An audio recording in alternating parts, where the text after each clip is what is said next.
Hello students, hello everyone, कैसे हो आप सब। स्वागत है आप सभी का टीचर्स अड्डा के शानदार प्लेटफॉर्म पर। आज बहुत दिनों के बाद हमारी जो पेपर 1 की क्लास है वो होने जा रही है, क्योंकि कुछ रीज़न थे, कुछ टाइमिंग का ये रीज़न था जिसकी वजह से हमारी कुछ दिनों से लास्ट के कुछ दिनों से हमारी जो पेपर 1 है यूजीसी नेट पेपर 1 जो हमारा जनरल पेपर होता है उसकी क्लास नहीं जा रही थी। लेकिन गाइज अब आप सभी स्टूडेंट्स के लिए जो पेपर 1 है उसकी क्लास शुरू हो गई है और ये डेली बेसिस पे रहेगी। डेली हम आपसे 2:30 पर मिलने वाले हैं यूजीसी नेट पेपर 1 के लिए। पेपर 1 जो कि हमारा जनरल पेपर होता है, चाहे आपका जो मेन सब्जेक्ट है वो चाहे आपको कोई भी सब्जेक्ट रहा हो, पेपर 1 आपका हर जो भी स्टूडेंट जो यूजीसी नेट का एस्पिरेंट्स है, जो यूजीसी नेट के एग्जाम को क्वालिफाई करना चाहता है, हर स्टूडेंट्स के लिए जो यूजीसी नेट पेपर 1 है उसको क्वालिफाई करना इंपॉर्टेंट है और ज़रूरी भी है। क्योंकि बिना पेपर 1 के आप पेपर 2 आप चाहे आपका कोई भी हो, पेपर 1 तो आपको देना ही देना है। तो पेपर 1 क्या है, सभी स्टूडेंट्स का, ऑल जितने भी यूजीसी नेट क्वालिफाई करने वाले, चाहे आपका मेन सब्जेक्ट कुछ भी हो, आपका जो फर्स्ट है वो सबका सब क्या है, आपका क्या रहेगा। यस सर, बिल्कुल सर। तो क्या है कि आपका जो फर्स्ट पेपर है वो आपका क्या रहेगा, बिल्कुल कॉमन रहेगा। क्योंकि आपका जो फर्स्ट पेपर है, चाहे आपका मेन सब्जेक्ट कुछ भी हो, फर्स्ट पेपर जो है वो आपका बिल्कुल सेम ही रहेगा, कॉमन रहेगा। चाहे आपका मेन सब्जेक्ट हिंदी हो, इंग्लिश हो, कॉमर्स हो, मैनेजमेंट हो, फर्स्ट पेपर आप सभी स्टूडेंट्स का कॉमन है। और इसी के रिगार्डिंग हमारी जो फर्स्ट पेपर की क्लास है वो हमारी डेली बेसिस पे रहने वाली है। तो गाइज फटाफट आइए, आज हम प्रीवियस ईयर क्वेश्चंस करने वाले हैं यूजीसी नेट पेपर 1 के। जो हमारा रिसेंटली एग्जाम हुआ है पेपर 1 का, रिसेंटली जो हमारा एग्ज़ाम हुआ है अक्टूबर 2020 में, 24 सितंबर से अक्टूबर तक हमारा जो एग्ज़ाम चला था पेपर 1, उसके आज हम क्या करने वाले हैं, प्रीवियस ईयर क्वेश्चंस। और ये क्वेश्चंस बहुत ही ज़्यादा इंपॉर्टेंट है, क्योंकि इन क्वेश्चंस को करने से आपको अपना एक तो लेवल पता चलेगा कि आप कहाँ पर स्टैंड कर रहे हो, कितने पानी में हो आप। और जब आपको अपना लेवल पता चलेगा तो आप उसी के अकॉर्डिंग अपनी जो गाइडेंस है, अपनी जो स्ट्रेटेजी है एग्जाम को क्रैक करने की, वो स्ट्रेटेजी बना सकते हो। सेकेंड, क्या बेनिफिट रहेगा इन क्वेश्चंस को, प्रीवियस ईयर क्वेश्चंस को करने का, कि एक तो आपको अपना लेवल पता चल जाएगा। सेकंड, आपको अपनी जो प्रिपरेशन है वो किस तरीके से करने को, मतलब आपको ये पता चल पाएगा कि आप कौन से जो यूनिट है हमारी वहां पर आप लैग कर रहे हो और कौन सी यूनिट्स आपके स्ट्रॉन्ग है। आपको अपने वीक पॉइंट और अपने स्ट्रॉन्ग पॉइंट दोनों के दोनों पता चल जाएंगे।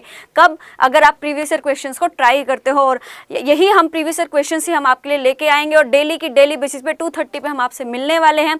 तो डेली स्टूडेंट्स फटाफट लाइव आइए और जुड़िए हमारे साथ। तो फिर हम अपना आज का जो सेशन है वो स्टार्ट करने वाले, क्योंकि प्रीवियस ईयर क्वेश्चंस को करने का बहुत ज़्यादा बेनिफिट होता है। एक तो आपको अपना लेवल पता चलेगा, तो आप अपनी जो तैयारी है उसको अच्छे से कर पाओगे कि हाँ मुझे यहाँ पर मेरी कमी है, यहाँ पर मेरा लैक है, यहाँ पर मेरे स्ट्रॉन्ग पॉइंट है, ये यूनिट मुझे अच्छे से आती है, राइट। और अपनी एक उसी के अकॉर्डिंग अपनी स्ट्रेटेजी बना सकते हो। तो गाइज फटाफट आइए और जुड़िए हमारे साथ और करते हैं हम अपना आज का सेशन स्टार्ट।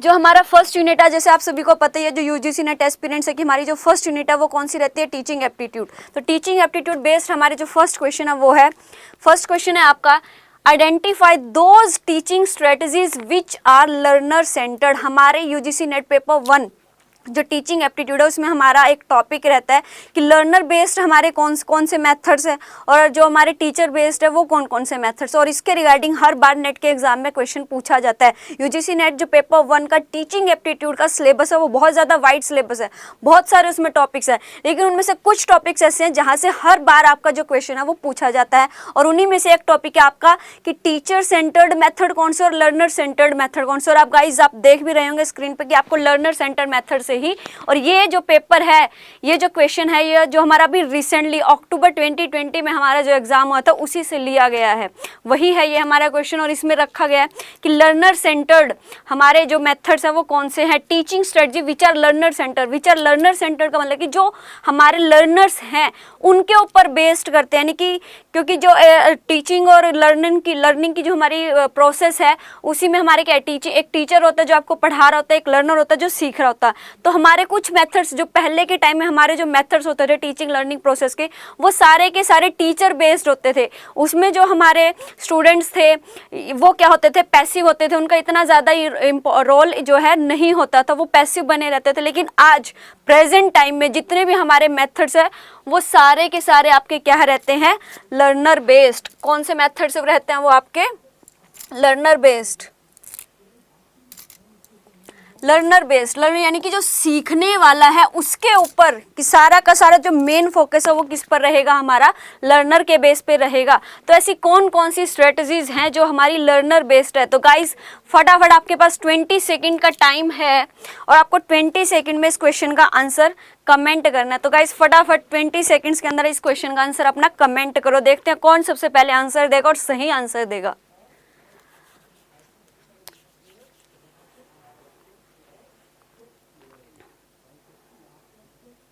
5 4 3 2 1 बताओ स्टूडेंट्स क्या आंसर रहेगा आपके अकॉर्डिंग।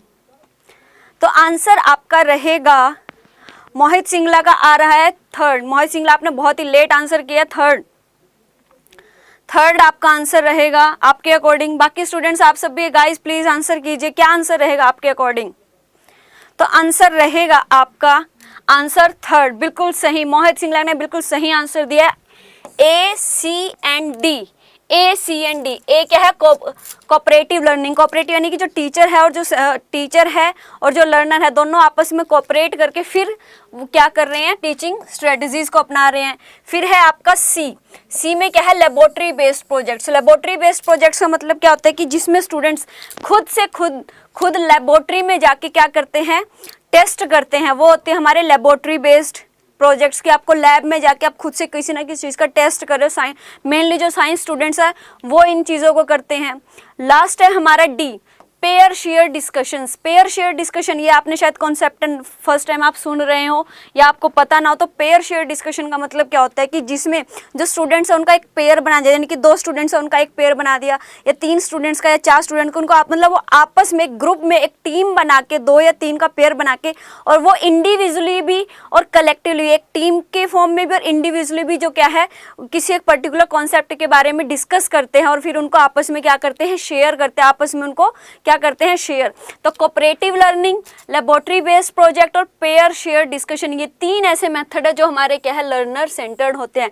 टीम टीचिंग नहीं है। टीम टीचिंग में तो क्या है कि इसमें बहुत सारे जो टीचर्स हैं आपस में मिलकर एक टीम बनाते हैं और फिर वो पढ़ाते हैं। जैसे अब मैं आपको फॉर एग्जांपल बात करूँ कि जैसे आप सभी को पता है कि यूजीसी नेट पेपर 1 का जो बैच है वो आने वाला है, ठीक है, और उसमें सिर्फ एक टीचर नहीं, बल्कि क्योंकि आप सबको पता है कि यूजीसी नेट पेपर 1 की 10 डिफरेंट यूनिट्स, और उन सभी यूनिट्स को पढ़ाने के लिए, उन सभी डिफरेंट यूनिट्स को पढ़ाने के लिए डिफरेंट फैकल्टीज रहेगी। तो वो आपकी कहलाती है टीम टीचिंग, यानी कि जहाँ पर एक से ज़्यादा टीचर्स आपको क्या पढ़ाए और सभी टीचर्स का अलग अलग रहता है पोर्शन, वो होती है आपकी टीम टीचिंग।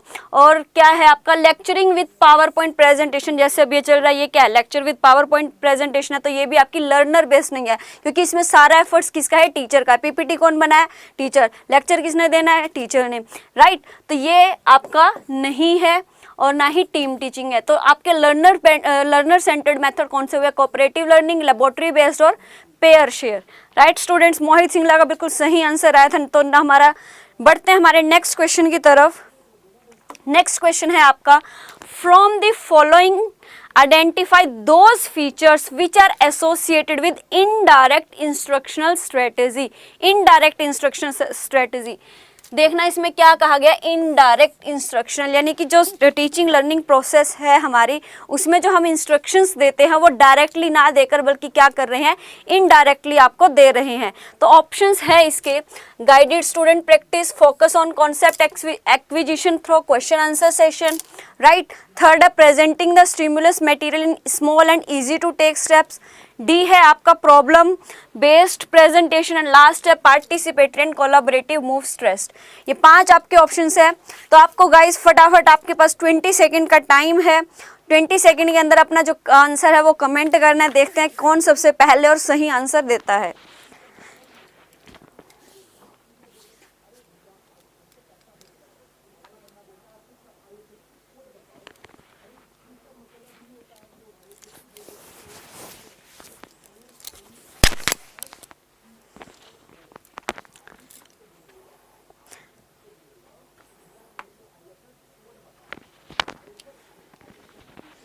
बताओ गाइस फटाफट आंसर। 5 4 3 2 1। किसी का आंसर नहीं आया, क्या बात, किसी को नहीं पता कि इसका आंसर क्या रहेगा। इसका आंसर है आपका answer 1, answer 1 B D and E, B D and E is your indirect instructional strategy, indirect instructional strategy B D and E, focus on concept acquisition through question answer session, जैसे कि अब हमारा यही session चल रहा है, ठीक है। ऑप्शन नहीं है, क्या ऑप्शन नहीं है, क्या ऑप्शन नहीं है मोहित?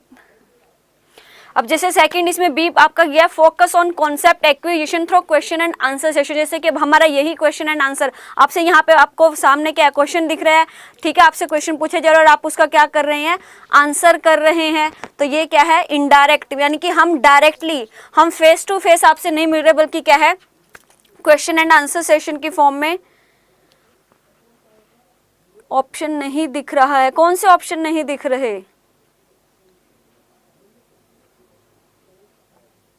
कौन से ऑप्शन नहीं दिख रहे मोहित? तो यह है क्वेश्चन आंसर सेशन। तो ये क्या इनडायरेक्टली, जिसमें जो हमारे क्या है, जो हम इंस्ट्रक्शंस देते हैं वो डायरेक्टली ना देकर बल्कि क्या करें, इनडायरेक्टली दे रहे हैं। उसके बाद है डी प्रॉब्लम बेस्ड प्रेजेंटेशन, कि आपको एक प्रॉब्लम दी जाएगी, ठीक है, प्रॉब्लम दे दियो, फिर आप उसका क्या करोगे, उसका सॉल्यूशन करके उसकी पीपीटी मतलब उसका प्रेजेंटेशन कर रहे हो, दैट इज ऑल्सो इनडायरेक्ट। इसमें डायरेक्टली कम्युनिकेशन नहीं हो रहा बल्कि इनडायरेक्ट हो रहा है। और नेक्स्ट है participatory and collaborative moves stressed, participatory and collaborative की सभी का पार्टिसिपेशन रहेगा और कोलैबोरेटिव मूव्स रहेंगे, राइट। तो आंसर आपका रहेगा B D and E is your indirect instructional strategy. बढ़ते हैं हमारे नेक्स्ट क्वेश्चन की तरफ। नेक्स्ट क्वेश्चन है आपका बहुत ही सिंपल सा क्वेश्चन है, which one of the following assessment procedure is conducted during an in progress teaching learning session. During, कि जब आपकी टीचिंग लर्निंग प्रोसेस हो रही है उस टाइम पे कौन सा असेसमेंट प्रोसीजर किया जाता है। जब आपकी क्या है टीचिंग लर्निंग प्रोसेस, जब आपकी ऑनगोइंग है, क्या है, जब आपकी टीचिंग और लर्निंग प्रोसेस आपकी ऑनगोइंग है, उस टाइम जो असेसमेंट की जाती है उस असेसमेंट को क्या कहा जाता है, समेटिव, फॉर्मेटिव, नॉर्म रेफरेंस और क्राइटेरिया रेफरेंस। बताओ स्टूडेंट्स, हरी अप, 20 सेकंड का आपके पास टाइम है। 20 सेकंड के अंदर आपको क्या करना है, आंसर करना है। मोहित सिंगला का आंसर बिल्कुल आ गया है। बाकी स्टूडेंट्स आप सभी प्लीज आंसर कीजिए, कमेंट कीजिए क्या आंसर रहेगा। कि जब आपकी teaching learning process on going है, यानी कि आपकी टीचिंग लर्निंग प्रोसेस चल रही है, उसी टाइम पे जो असेसमेंट प्रोसीजर है, टीचिंग लर्निंग प्रोसेस के ऑनगोइंग होते ही कौन सी असेसमेंट की जाती है, समेटिव, फॉर्मेटिव, नॉर्म रेफरेंस और क्राइटेरिया रेफरेंस्ड। बताओ स्टूडेंट्स, हरी अप, कमेंट करो गाइस, कमेंट करो। 5 4 3 2 1। So let's see what is the answer and the answer is formative। और मोहित सिंगला ने बिल्कुल सही आंसर दिया है, formative assessment procedure, formative assessment procedure. Formative assessment procedure वो है जिसमें जब हमारी टीचिंग और लर्निंग प्रोसेस चल रही है, ऑन गोइंग, जैसे अब इस टाइम पे हमारी टीचिंग लर्निंग प्रोसेस चल रही है, मैं आपसे क्वेश्चन पूछ रहा हूँ, आप साथ ही साथ क्या कर रहे हो, आंसर कर रहे हो। तो यहीं पर आपकी जो असेसमेंट है वो हो जाती है कि कौन से स्टूडेंट ने जो आंसर है वो सही दिया है और कौन सा स्टूडेंट ने आंसर गलत दिया है। जैसे आप सभी कमेंट कर रहे हो, तो अब जैसे मोहित सिंगला है, मोहित सिंगला का बिल्कुल सही आंसर है, तो इट मीन क्या है, यहाँ पर क्या हो रही है, फॉर्मेटिव। इस असेसमेंट को हम कहते हैं फॉर्मेटिव, कि जहाँ पर हमारी टीचिंग लर्निंग प्रोसेस क्या है, ऑन गोइंग है, चल ही रही है, और साथ ही साथ आपकी असेसमेंट भी हो रही है कि आप कितने लेवल पे हैं, आप कितने पानी में हैं, कहाँ आप स्टैंड कर रहे हैं, कि कौन सा जो स्टूडेंट है उसके आंसर ठीक है और कौन से स्टूडेंट के आंसर क्या है, रॉन्ग है। तो गाइज आप सब जितने भी स्टूडेंट्स लाइव है, प्लीज सभी के सभी क्या करो, अपने आंसर्स को कमेंट करो, क्योंकि आंसर करना इंपॉर्टेंट है। सही है या गलत है वो आपका सोचना नहीं है, वो हमें डिसाइड करना है। वो हम देखेंगे कि आप जो कह रहे हो वो गलत है या सही है। आपका काम क्या है, सिर्फ और सिर्फ आपको आंसर करना है, चाहे वो गलत है चाहे वो सही है, क्योंकि अगर आप सही दोगे तो भी आपके लिए बेनिफिशियल रहेगा और अगर आप गलत दोगे तो भी आपके लिए ही बेनिफिशियल रहेगा, स्टूडेंट्स के लिए। मेरा इसमें कुछ नहीं जाना, ना ही मेरे को कोई बेनिफिट होने वाला है। बेनिफिट सिर्फ होगा आप ही को। अगर आप सही दोगे तो आपका कॉन्फिडेंस बिल्ड होगा। चाहे तो आप मोहित सिंगला से पूछ लो, वो सही आंसर दे रहा तो उनका कॉन्फिडेंस बिल्ड है कि हाँ ये क्वेश्चन मैंने सही दिया है और मैं आगे भी जो क्वेश्चन है उनको सही दूंगा, वो कॉन्फिडेंटली फील करेंगे और कॉन्फिडेंटली हर क्वेश्चन का आंसर देंगे। और अगर आपका जो आंसर है वो गलत हो जाता है तो आपको ध्यान में रहेगा कि हाँ मैडम ने ये क्वेश्चन पूछा था और मैंने इसका आंसर ये दिया था जबकि इसका आंसर ये था, तो वो चीज़ आपको लॉन्ग टाइम तक ध्यान में रहेगी। यानी कि जब हम किसी बात को या किसी भी चीज़ को दूसरों के बाय वर्ड ऑफ माउथ, दूसरों के बाय वर्ड ऑफ माउथ सुनते हैं या समझते हैं तो वो चीज़ें हमें लॉन्ग टाइम तक हमारे माइंड में ध्यान में रहती है, ना कि जब आप खुद से उन चीज़ों को पढ़ते हो। तो वो जब हम कोई भी चीज़ या कोई भी कॉन्सेप्ट अगर उसको खुद से पढ़ते हैं तो वो हमें लॉन्ग टाइम तक ध्यान नहीं रहती, रादर देन अगर कोई हमें सामने से उस कॉन्सेप्ट को बताए समझाए वो हमें लॉन्ग टाइम तक ध्यान में रहती है। तो गाइस प्लीज़ जितने भी स्टूडेंट्स लाइव हैं सभी के सभी अपने आंसर्स को कमेंट करो, चाहे वो सही है या गलत है वो आपका काम नहीं है, आपका काम है सिर्फ और सिर्फ आंसर करना, आंसर को कमेंट करना। सही है या गलत है वो आपको मैं बताऊंगी कि आप सही है या गलत है। राइट स्टूडेंट्स, सुभाष कुमार का बी आंसर बिल्कुल सही। Well done guys, well done. तो बढ़ते हैं हमारे नेक्स्ट क्वेश्चन की तरफ। नेक्स्ट क्वेश्चन है आपका, reflective level teaching is different from memory level teaching. हमारे टीचिंग के मैंने आपको बताया था 3 मेथड्स होते हैं, एक होता है मेमोरी लेवल, एक होता है अंडरस्टैंडिंग लेवल और एक होता है आपका रिफ्लेक्टिव लेवल। ठीक है, तो उसी के रिगार्डिंग हमसे क्वेश्चन पूछा गया है क्या कि reflective level of teaching is different from memory level of teaching because the pattern of communication that is involve reflective level teaching is basically, कि हमारे जो रिफ्लेक्टिव लेवल ऑफ टीचिंग है उसमें जो हमारा पैटर्न ऑफ कम्युनिकेशन है वो कौन सा इंक्लूड किया जाता है, लीनियर, बॉटम अप, इंटरेक्शनल और ट्रांजेक्शनल। हमारे जो कम्युनिकेशन के टाइप हैं उनमें से कौन सा कम्युनिकेशन का पैटर्न हमारा रिफ्लेक्टिव लेवल ऑफ टीचिंग में इंक्लूड किया जाता है। 20 सेकेंड्स का टाइम है गाइज आपके पास, फटाफट आंसर कीजिए, क्या आंसर रहेगा आप सभी का।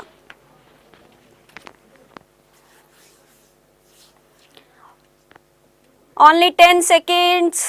9, 8, 7, 6, 5, 4, 3, 2 and 1। मोहित सिंगला का आंसर आ गया है। वेल डन मोहित, आपका आंसर आ गया है। बाकी स्टूडेंट्स आप सब भी फटाफट आंसर कीजिए। बाकी students please hurry up, answer कीजिए, सही है या गलत है डजंट मैटर, यहाँ से कुछ ना कुछ सीख कर ही जाओगे। आज की क्लास अगर आप अटेंड कर रहे हो, सुन रहे हो, तो यहाँ से आप आज कुछ ना कुछ सीख कर ही जाओगे अगर आप यूजीसी नेट एस्पिरेंट हो तो प्लीज हरी अप, कमेंट कीजिए। तो आपका आंसर रहेगा क्वेश्चन का ट्रांजैक्शनल। मोहित सिंगला का बिल्कुल सही आंसर आया है ट्रांजैक्शनल। ट्रांजैक्शनल कम्युनिकेशन, ट्रांजैक्शनल का मतलब क्या है, ट्रांजैक्शनल कम्युनिकेशन हमारा क्या होता है जिसमें सेंडर और रिसीवर दोनों ही आपस में मैसेजेस को सेंड भी कर सकते हैं और रिसीव भी कर सकते हैं। ट्रांजैक्शनल यानी कि जो हमारा सेंडर है और जो हमारा रिसीवर है दोनों आपस में क्या करते हैं, कम्युनिकेशन। सेंडर भी रिसीवर को मैसेज दे सकता है और रिसीवर भी सेंडर को, यानी कि दोनों का ट्रांजैक्शनल चलता रहेगा। तो रिफ्लेक्टिव लेवल ऑफ टीचिंग क्या है हमारी, रिफ्लेक्टिव लेवल ऑफ टीचिंग वो होती है जिसमें आपने जो भी पढ़ा है, जो समझा है, जो सीखा है वो आपकी पर्सनैलिटी से रिफ्लेक्ट होता है। और ये बिल्कुल अपर लेवल ऑफ, और ये क्या है आपका अपर लेवल ऑफ टीचिंग होता है। सबसे पहले होता है मेमोरी लेवल जो स्मॉल स्टूडेंट्स को समझाने के लिए, सिखाने के लिए होता है। उसके बाद आता है आपका अंडरस्टैंडिंग लेवल। अंडरस्टैंडिंग लेवल में हम चीज़ों को समझना शुरू करते हैं, जैसे कि हमारा 10th, 11th, 12th जो क्लास होती है बीकॉम या बैचलर डिग्री में भी हम अंडरस्टैंडिंग की लेवल रहता है। उसके बाद जो मास्टर्स लेवल है, जब आपकी थिंकिंग, आप किसी पर्टिकुलर टॉपिक को, आपकी जो थिंकिंग है वो बिल्ड होने लगती है, उसे हम कहते हैं रिफ्लेक्टिव लेवल। यानी कि जो आपने आज तक सीखा है, समझा है, पढ़ा है, वो आप अपनी, वो सब आपकी पर्सनैलिटी से रिफ्लेक्ट होने लगता है। That is your reflective level of teaching given by Hunt. Mohit Singla कह रहे हैं hello students, hello everyone, I am very fine. आप सब बताओ आप सब कैसे हो।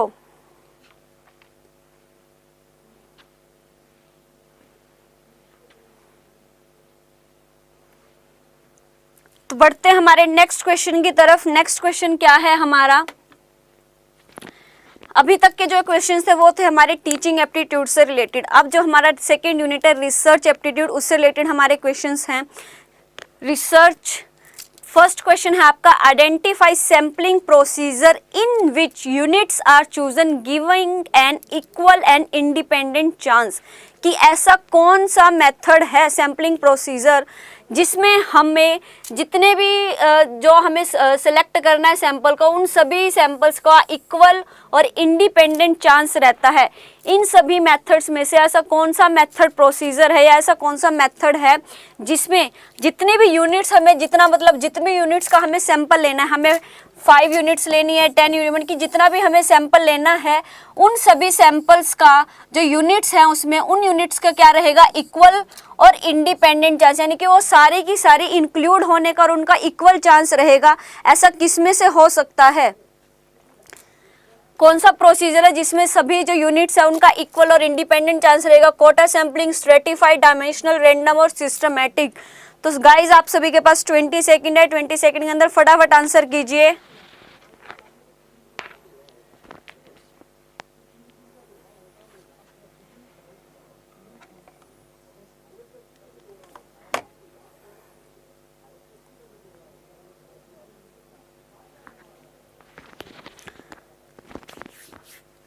तो गाइज इसका आंसर है आपका, बताओ स्टूडेंट्स क्या आंसर रहेगा? बताओ students, hurry up hurry up. Mohit Singla का आंसर आया आंसर 4। मोहित सिंगला का आंसर आ रहा है आंसर 4। तो आंसर 4 बिल्कुल करेक्ट आंसर, मोहित सिंगला बिल्कुल सही आंसर देते हैं एकदम, और वो है आपका B, D and E. B में आपका स्ट्रेटिफाइड सैम्पलिंग, डी में है रैंडम सैम्पलिंग और सिस्टमैटिक सैम्पलिंग। तो बी, डी, ई जो हमारी सैम्पलिंग मेथड्स है इसमें हर एक यूनिट को चूज करने का, सेलेक्ट करने का जो चांस है वो इक्वल भी होता है और इंडिपेंडेंट। अब समझिए कि स्ट्रेटाफाइड सैम्पलिंग प्रोसीजर क्या है। स्ट्रेटाफाइड सैम्पलिंग प्रोसीजर, स्ट्रेटाफाइड सैम्पलिंग प्रोसीजर में क्या होता है आपका कि आपका जितना भी बड़ा जितनी भी आपकी पॉपुलेशन है उस सारी की सारी पॉपुलेशन में से जो हमारा सैंपल है उनको हम छोटे छोटे पार्ट्स में क्या कर देते हैं, डिवाइड कर देते हैं। जो भी हमारी पॉपुलेशन है उसको छोटे छोटे पार्ट्स में हम क्या करते हैं, डिवाइड करते हैं, और उस छोटे छोटे पार्ट्स को हम क्या कहते हैं, स्ट्राटा। क्या कहते हैं हम उसको, स्ट्राटा। और उस स्ट्राटा में से फिर आप क्या करते हो, जितने भी आपकी यूनिट्स आपको सेलेक्ट करनी है, जो सैंपल लेनी है, और सभी के क्या रहेंगे, आपके इक्वल चांसेस रहेंगे सिलेक्शन के। उसके बाद है रैंडम। रैंडम इन आप मतलब किसी भी एक मेथड से रैंडमली आप जो सैंपल है उसको निकालते हो अपने पॉपुलेशन में, जितनी भी आपकी पॉपुलेशन है। और सिस्टमैटिक, सिस्टमैटिक में क्या है, जो हमारा सैंपल लेने का तरीका वो एक सिस्टम से चलता है। किससे चलता है, आपका एक सिस्टम से। कि मान लो स्टार्टिंग की जो 1 to 10 की आपकी यूनिट्स हैं, ठीक है, उन 1 to 10 में से आपने एक मेथड लगा लिया कि आपको 5th आइटम को सेलेक्ट करना है। आपने क्या किया, 1 to 10 का आपका जो सैंपल मेथड है उस 1 to 10 में से आपने डिसाइड कर लिया कि मेरे को जो 5th नंबर पे है वो आप उसको क्या करोगे, एज अ सैंपल सेलेक्ट करोगे, राइट। आपने सेलेक्ट किया, फिर आपकी 11th to 20 जितनी भी है उसमें आपकी 5th है, तो यहाँ पर आपका क्या रहेगा, 15th आइटम को आप सिलेक्ट करोगे। फिर आपकी 21 to 30 का जो सैंपल रहेगा उसमें आप क्या है, 25th आइटम को सिलेक्ट कर रहे हो। तो ऐसे ही 5, 15, 25, 35th आइटम, 45। तो ये क्या एक सिस्टम आपने बना दिया, ठीक है। तो आपने क्या बना दिया, एक सिस्टम बना दिया। तो उसमें हर एक यूनिट का क्या रहेगा, इक्वल और इंडिपेंडेंट चांस सिलेक्शन होने का। तो B, D and E is your correct answer. B, D and E is your correct answer. Good afternoon Afreen, कैसे हो आप? नेक्स्ट क्वेश्चन है, दो स्टेटमेंट्स आपके पास दी हुई हैं, इन दोनों स्टेटमेंट्स को पढ़ो और फिर आपके पास पूछा गया कि कौन सी स्टेटमेंट आपकी सही है और कौन सी स्टेटमेंट आपकी गलत है। बताओ स्टूडेंट्स।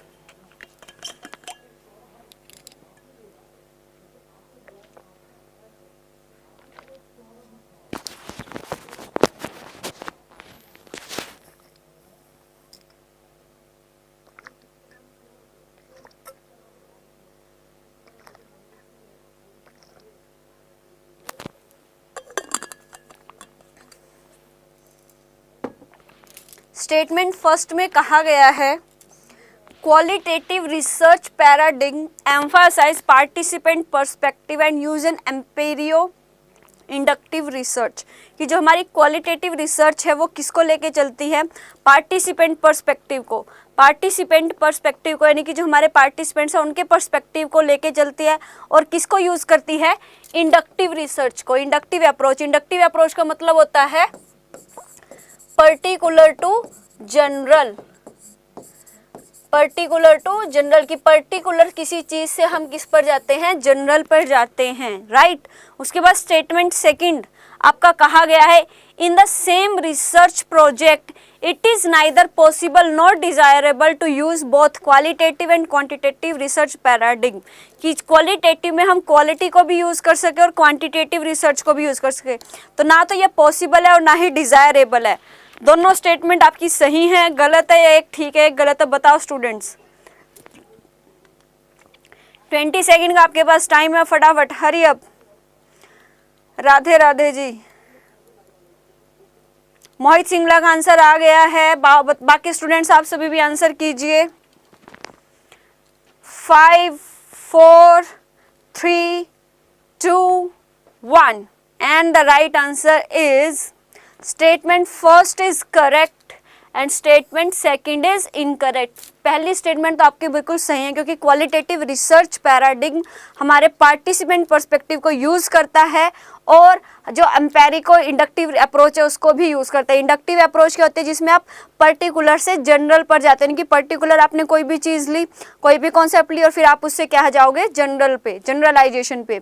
लेकिन जो स्टेटमेंट सेकंड है वो क्या कह रहे हैं कि सेम रिसर्च प्रोजेक्ट में, यानी कि क्वालिटेटिव रिसर्च पैराडिग्म में ही ना तो पॉसिबल है और ना ही डिजायरेबल है कि हम क्वालिटी के साथ साथ क्वांटिटेटिव रिसर्च को भी यूज़ करें, जबकि ऐसा नहीं है, हम क्वालिटी के साथ साथ क्वांटिटेटिव रिसर्च को भी यूज़ कर सकते हैं। तो सेकेंड स्टेटमेंट हो गई आपकी गलत और फर्स्ट स्टेटमेंट है आपकी ठीक। तो आंसर रहेगा आपका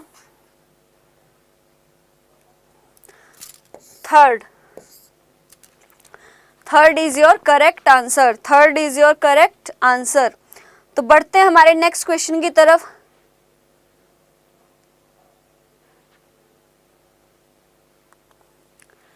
नेक्स्ट क्वेश्चन है हमारा, what is the usual sequence of step in the scientific method. Scientific method से रिसर्च करने की जो हमारी प्रोसेस है उसके स्टेप्स क्या है। ये आपके पास 5 स्टेप्स दिए गए, आपको इनका क्या करना है, सीक्वेंस में लगाना है कि पहले क्या स्टेप होगा, सेकंड स्टेप क्या होगा, थर्ड स्टेप क्या होगा, फोर्थ स्टेप क्या होगा। तो गाइस आप सभी के पास 20 सेकंड का टाइम है, 20 सेकंड में फटाफट आंसर कीजिए, क्या आंसर रहेगा। हरी अप गाइज।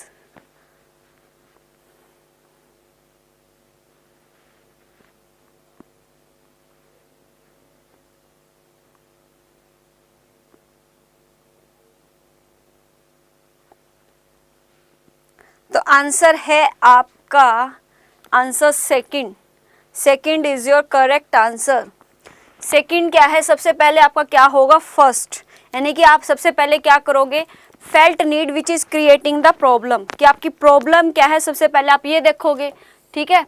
प्रॉब्लम करने के बाद identifying the difficulty and problem statement formulation, सबसे पहले प्रॉब्लम को देखा जाएगा, फिर उसकी डिफिकल्टी और प्रॉब्लम स्टेटमेंट का फॉर्मुलेशन, को प्रॉब्लम को किस तरीके से सॉल्यूशन करना है, फॉर्मुलेशन। उसके बाद आएगा hypothesis making bye identifying the variable, फिर उसके बाद क्या करेंगे, हम हाइपोथेसिस को बनाएंगे, हमारी हाइपोथेसिस होंगी H1 H2, राइट। उसके बाद हमारा रहेगा collection of data using appropriate research tool, फिर हम डाटा को क्या करेंगे, कलेक्ट करेंगे, फिर लास्ट में हमारा रहेगा डेटा एनालिसिस एंड इंटरप्रिटेशन। सबसे पहले रहेगी आपकी प्रॉब्लम, ठीक है, प्रॉब्लम क्रिएटिंग द प्रॉब्लम, उसके बाद identifying the difficulty and problem statement, right. उसके बाद आपका रहेगा हाइपोथेसिस, फिर कलेक्शन ऑफ डेटा और उसके बाद आपका डेटा एनालिसिस एंड इंटरप्रिटेशन। तो second is your correct answer, second is your correct answer. बढ़ते हैं हमारे नेक्स्ट क्वेश्चन की तरफ। मोहित सिंगला, आफरीन, दोनों का बहुत सही आंसर है, बहुत बढ़िया स्टूडेंट्स। नेक्स्ट क्वेश्चन है, what are the characteristics features of the quantitative research paradigm, कि जो हमारी क्वांटिटेटिव रिसर्च पैराडिग्म है उसकी क्या क्या कैरेक्टरिस्टिक्स हैं। गाइस आपके सामने है, 20 सेकंड का आपके पास टाइम है, 20 सेकंड के अंदर आपको फटाफट आंसर करना है। देखते हैं कौन सबसे सही और सबसे पहले आप आंसर देता है।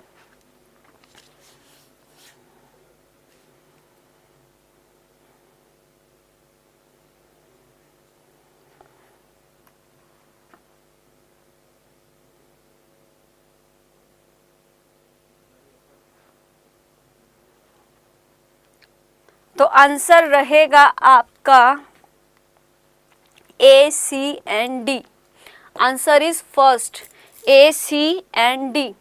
ए है इट इज हाइपोथेटिकल डिडक्टिव। जो हमारी क्वांटिटेटिव रिसर्च है वो क्या रहती है, डिडक्टिव अप्रोच रहती है। डिडक्टिव में हम क्या करते हैं, जनरलाइजेशन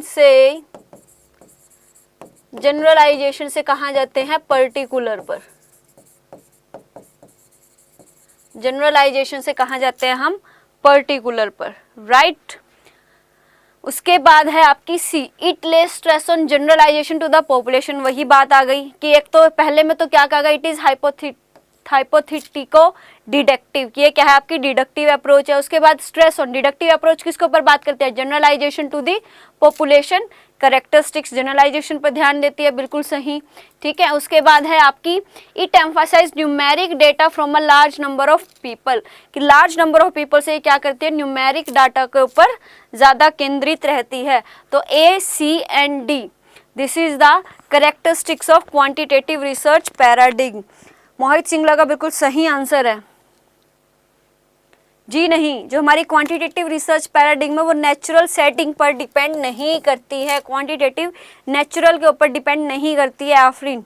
तो बी तो आपका रहेगा ही नहीं, सी, डी, सी और डी रहेंगे बिल्कुल सही, डिडक्टिव बेस्ड है ये। बढ़ते हैं हमारे नेक्स्ट क्वेश्चन की तरफ। नेक्स्ट क्वेश्चन है the research method which focus on establishing causal relationship with control among variable.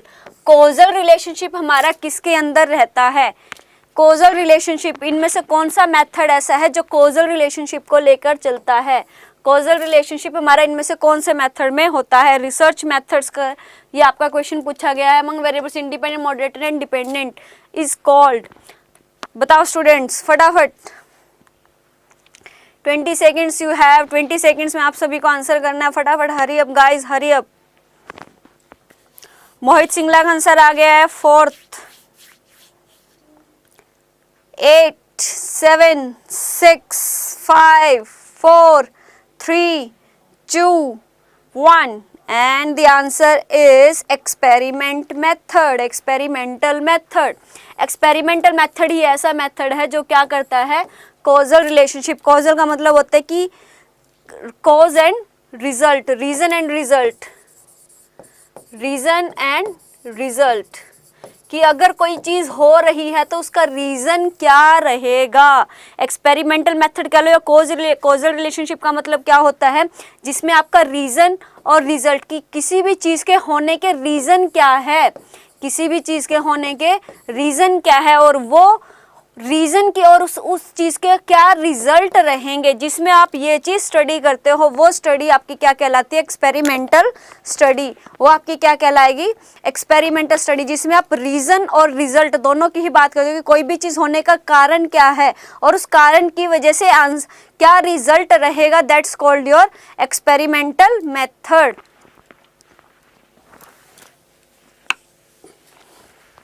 That's called your experimental method. तो answer fourth is your correct answer. Mohit Singla का बिल्कुल सही आंसर आया। नेक्स्ट है जी हमारे कम्युनिकेशन बेस्ड क्वेश्चंस।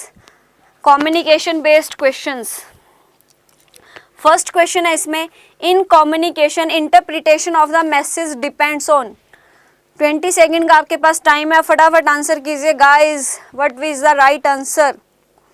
कम्युनिकेशन में इंटरप्रिटेशन ऑफ द मैसेज किसके ऊपर डिपेंड करता है, the context, the transmission, associated noise और the channel efficiency, which one. Communication में इंटरप्रिटेशन ऑफ द मैसेज किसके ऊपर डिपेंड करता है, गाइज प्लीज हरी अप। और आपका आंसर रहेगा answer first, the context. Interpretation of message किसके ऊपर डिपेंड करता है, हमारा कंटेक्स्ट के ऊपर।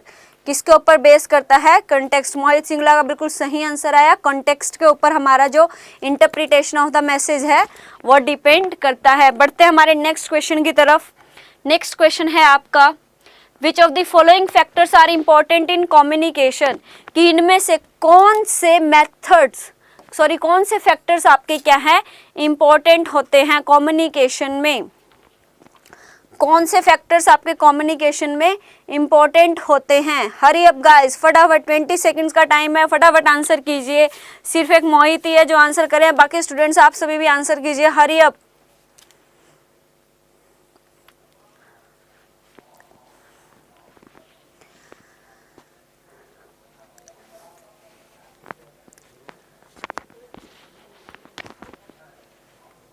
हरी up guys, hurry up. And the answer is, Mohit Singla answer आया है,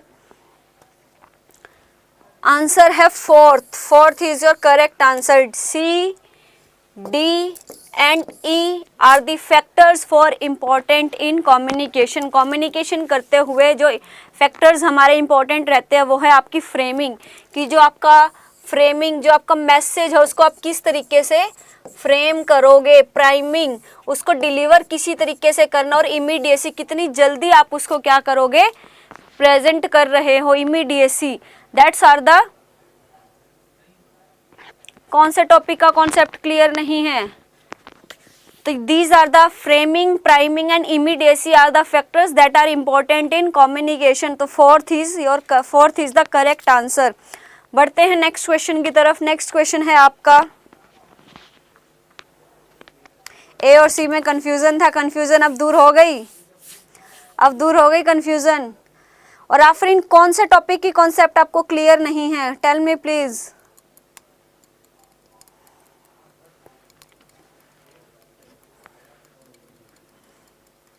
तो बढ़ते हमारे नेक्स्ट क्वेश्चन की तरफ। नेक्स्ट क्वेश्चन आपका, given below are the two statements, one is labelled as assertion and second is the labelled as reason. ICT के तो अभी क्वेश्चन ही नहीं करवाए हैं मैडम जी, अभी तो आपके क्या है, कम्युनिकेशन के क्वेश्चन चल रहे हैं। आईसीटी के तो अभी क्वेश्चंस ही नहीं करवाए हैं। अभी हमारे जो क्वेश्चंस है वो कम्युनिकेशन, जो हमारी थर्ड यूनिट है यूजीसी नेट पेपर 1 में थर्ड यूनिट है कम्युनिकेशन, उसके हमारे क्वेश्चन चल रहे हैं। आईसीटी के तो अभी आएंगे। तो दो स्टेटमेंट आपके पास दी गई है, एक है आपकी असर्शन, दूसरी आपकी रीजन। आपसे पूछा गया कि कौन सी स्टेटमेंट आपकी सही है और कौन सी स्टेटमेंट आपकी गलत है, और क्या वो रीजन असेसमेंट असर्शन रीजन को एक्सप्लेन कर रहा है या नहीं कर रहा है, ये आपसे क्वेश्चन में पूछा गया है। तो फर्स्ट असर्शन में क्या कहा गया है, giving orders to students in the classroom is a specific form of communication, कि क्लासरूम में स्टूडेंट्स को ऑर्डर देना ये क्या, एक स्पेसिफिक फॉर्म ऑफ कम्युनिकेशन है। स्टूडेंट्स को क्लासरूम में ऑर्डर देना is a specific form of communication. और सेकंड रीजन क्या दिया गया है, the manner of orders depends on the cultural background of the students involved, कि जो मैनर है, कि जिस तरीके से, जिस ढंग से जो ऑर्डर है वो दिए जाएंगे, वो किसके ऊपर डिपेंड करते हैं, आपके cultural background of the students, की जो स्टूडेंट्स है उनका कल्चरल बैकग्राउंड कैसा है, इसके ऊपर डिपेंड करेगा कि उनको ऑर्डर किस तरीके से दिए जाएंगे, उनको जो ऑर्डर है वो किस तरीके से दिए जाएंगे। तो गाइस, हमसे ये पूछा गया कि दोनों स्टेटमेंट ठीक और R is the correct explanation of A, both A and R are true but R is not the correct explanation of A is true but R is false and A is false but R is true. तो 20 seconds का time होता है आपका start. हरी अब फटाफट answer कीजिए, क्या answer आपका रहेगा, कि क्लासरूम में कम्युनिकेशन करते हुए स्टूडेंट्स को ऑर्डर देना क्या है, एक स्पेसिफिक फॉर्म ऑफ कम्युनिकेशन है, स्पेसिफिक फॉर्म ऑफ कम्युनिकेशन है। और जिस ढंग से, जो मैनर है, जिस ढंग से ऑर्डर दिए जाएंगे, वो ऑर्डर आपका किसके ऊपर डिपेंड करता है, cultural background of the students involved, कि जो स्टूडेंट्स हैं उनके कल्चरल बैकग्राउंड पे डिपेंड करता है कि उनको किस तरीके से ऑर्डर दिए जाएंगे। तो आफरीन और मोहित दोनों का आंसर आ गया, दोनों कह रहे हैं both A is true but R is false, and the answer is both are true and R is the correct explanation of A। दोनों की दोनों जो स्टेटमेंट है वो हमारी बिल्कुल सही है, और R जो है वो हमारे A को रिप्रेजेंट भी कर रहा है। देखो फर्स्ट में तो कोई डाउट ही नहीं होगा कि जो स्टूडेंट्स हैं उनको कम्युनिकेशन, उनको जो ऑर्डर देंगे तो हम स्पेसिफिक फॉर्म, यानी कि जब हम ऑर्डर देंगे तो पूरी क्लास को भी दे सकते हैं और एक पर्टिकुलर स्टूडेंट को, उनको जब ऑर्डर दिया जाएगा पूरी क्लास को ना देके बल्कि हम पर्टिकुलर स्टूडेंट्स को दे रहे हैं, तो that is your specific form of communication, right. Reason में क्या कहा गया कि जब जो हमारा तरीका है ऑर्डर देने का वो स्टूडेंट्स के कल्चरल बैकग्राउंड पे डिपेंड करता है, किस पे डिपेंड करता है, कल्चरल बैकग्राउंड पे। तो अगर कोई स्टूडेंट क्या है, उनका कल्चरल जो बैकग्राउंड है, अगर कोई स्टूडेंट है वो नोटोरियस है, अगर कोई क्या है, कोई लीनियंट है, कोई क्या है बहुत ज़्यादा स्ट्रिक्ट है, कोई सिंपल है, तो उनके बैकग्राउंड पर ही ये डिपेंड करे कि हम उनको किस तरीके से ऑर्डर देंगे। अगर कोई स्टूडेंट वो बहुत ज़्यादा शरारती है तो उनको जो ऑर्डर दिया जाएगा, उनको जो उनको चुप रहने के लिए जो कहा जाएगा, उसकी जो टोन है, उसका जो बताने का तरीका, ऑर्डर देने का तरीका वो एक अलग रहेगा। और एक जो स्टूडेंट है वो लेबोरियस है, पढ़ने वाला है, शांत स्वभाव का है, सिंपल रहने वाला है और इंटेलिजेंट है, उसको जो ऑर्डर दिया जाएगा वो अलग तरीके से दिया जाएगा, राइट। अब एक ही क्लास में जो स्टूडेंट्स है, कुछ जो शरारती भी होते हैं, कुछ जो पढ़ने वाले होते हैं, जो पढ़ने वाले हैं उनको जो ऑर्डर देने का तरीका रहेगा वो अलग रहेगा, और जो शरारती स्टूडेंट्स हैं उनको जो ऑर्डर देने का तरीका है वो अलग रहेगा। तो दोनों का कल्चरल बैकग्राउंड पर ही ये डिपेंड करता है। तो दोनों की दोनों स्टेटमेंट ठीक और आर बिल्कुल करेक्ट एक्सप्लेनेशन है। आई होप आप सभी को समझ आया होगा। बढ़ते हैं नेक्स्ट क्वेश्चन की तरफ। The sequence of cultural institution in communication is, sequence of cultural institution in communication, communication में कल्चरल इंस्टीट्यूशन का सीक्वेंस क्या रहेगा, क्या सीक्वेंस रहेगा, ये आपसे क्वेश्चन में पूछा गया है। हरी अप गाइस, फटाफट आंसर कीजिए। 5 4 3 2 1 बताओ स्टूडेंट्स, हरी अप, क्या आंसर रहेगा? And the answer is A B C and D, A B C and D, same जिस फॉर्म में आपको दिया गया है यही आपका क्या रहेगा। सबसे पहले फैमिली होती है स्टूडेंट्स की, यानी कि जो उनका सीखने का जो कम्युनिकेशन है, क्या है, जो हमारा कम्युनिकेशन है, यानी कि जब हम छोटे बच्चे होते तो हम क्या सबसे पहले अपनी फैमिली के साथ कम्युनिकेशन करते हैं, फिर हम स्कूल से कम्युनिकेशन करते हैं, फिर हम जो थोड़े बड़े हो जाते हैं, हमारी अंडरस्टैंडिंग हो जाती है, थिंकिंग बन जाती है, तो हम धर्म, रिलीजियन और फिर मास मीडिया सभी लोगों के साथ जब हम बिल्कुल आ जाते हैं तो that is your mass media. तो ABCD, मोहित सिंगला और आफरीन दोनों का बिल्कुल सही आंसर है। वेल डन गाइस, बहुत बढ़िया।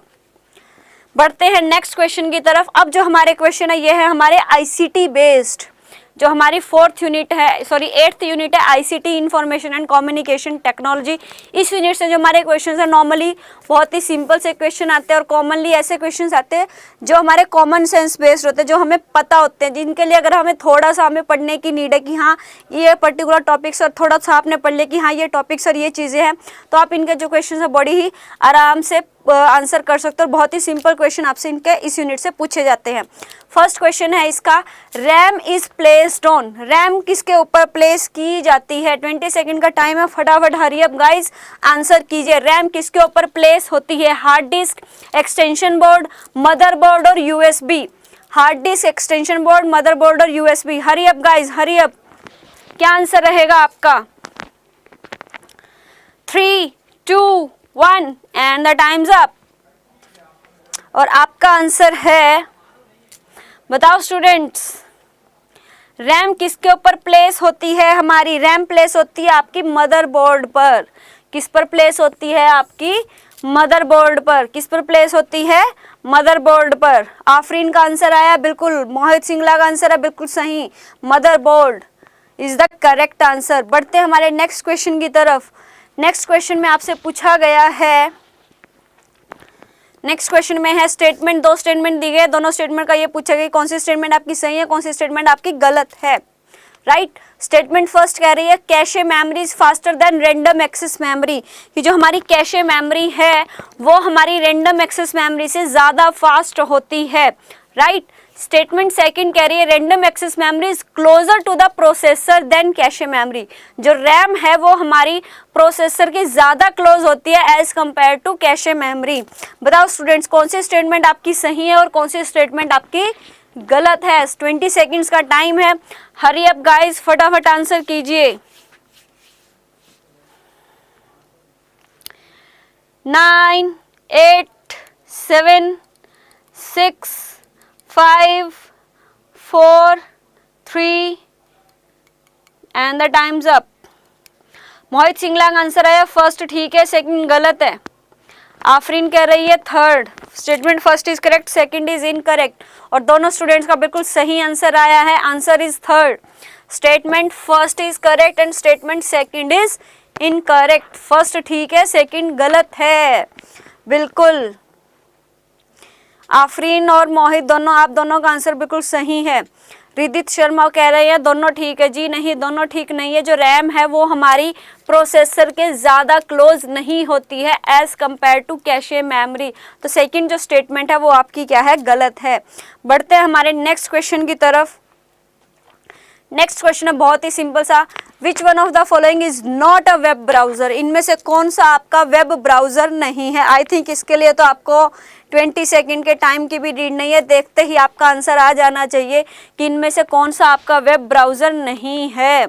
बट फिर भी मैं आपको 20 सेकंड्स का टाइम दे रही हूँ गाइस, हरी अप, फटाफट आंसर कीजिए। क्या आंसर रहेगा, इनमें से क्या आपका वेब ब्राउजर नहीं है। 5 4 3 2 एंड 1। मोहित सिंगला का आंसर आ गया है। बाकी स्टूडेंट्स आप सब भी अपना आंसर दीजिए फटाफट, हरी अप। क्या आंसर रहेगा, and the answer is Facebook, क्योंकि जो फायरफॉक्स है वो भी हमारा वेब ब्राउजर है, ठीक है। क्रोम है वो भी हमारा वेब ब्राउजर है, सफारी है वो भी हमारा वेब ब्राउजर है, लेकिन जो फेसबुक है वो क्या है, हमारी एक सोशल ऐप है। क्या है वो, हमारी social app. Facebook is a social app, right. Afreen का बिल्कुल सही, रिदित शर्मा का भी सही, फेसबुक, मोहित सिंगला का भी बिल्कुल सही आंसर है। बढ़ते हैं नेक्स्ट क्वेश्चन की तरफ। URL स्टैंड्स फॉर, मैंने आपको पहले बताया था कि जो ICT है, ICT से जो आपके क्वेश्चन है बहुत ही सिंपल से पूछे जाते हैं, और अगेन एक बहुत ही सिंपल क्वेश्चन आपसे पूछा गया।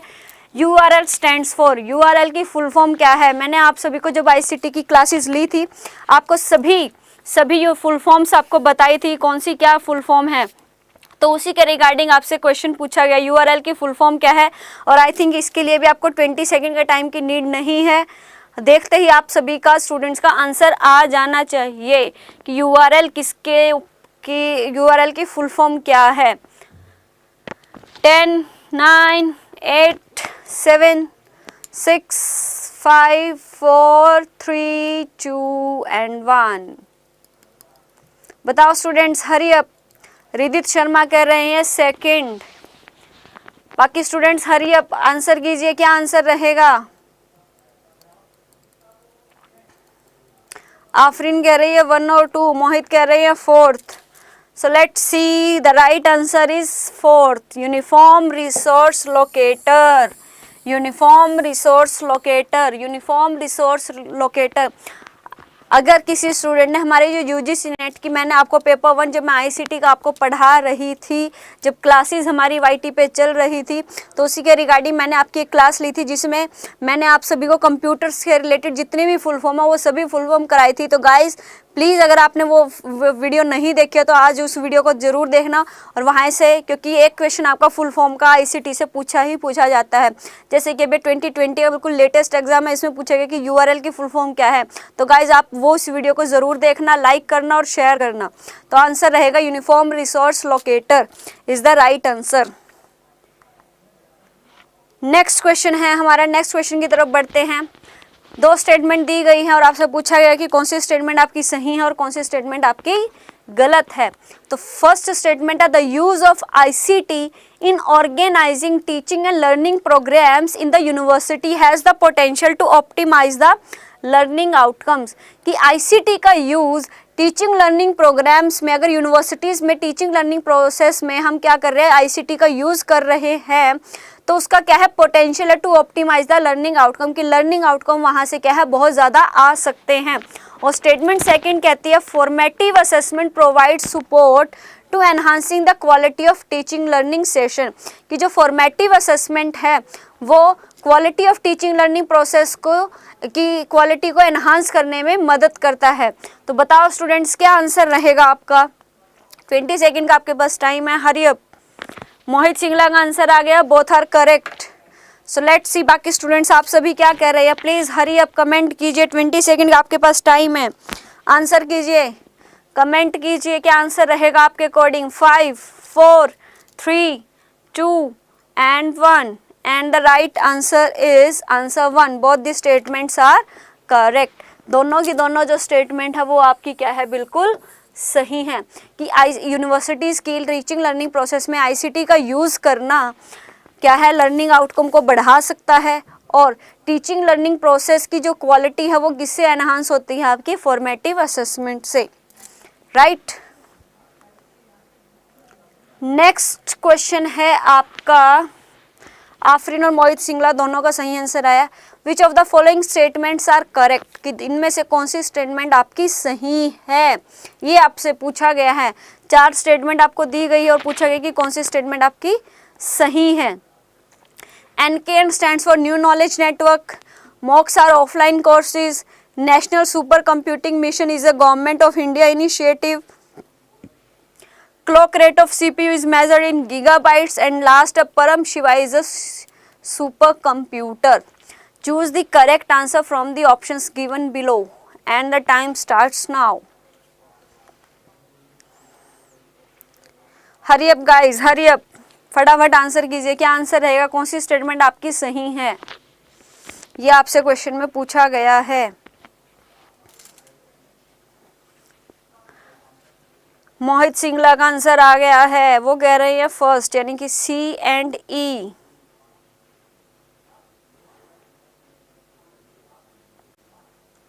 आफरीन कह रही हैं CD।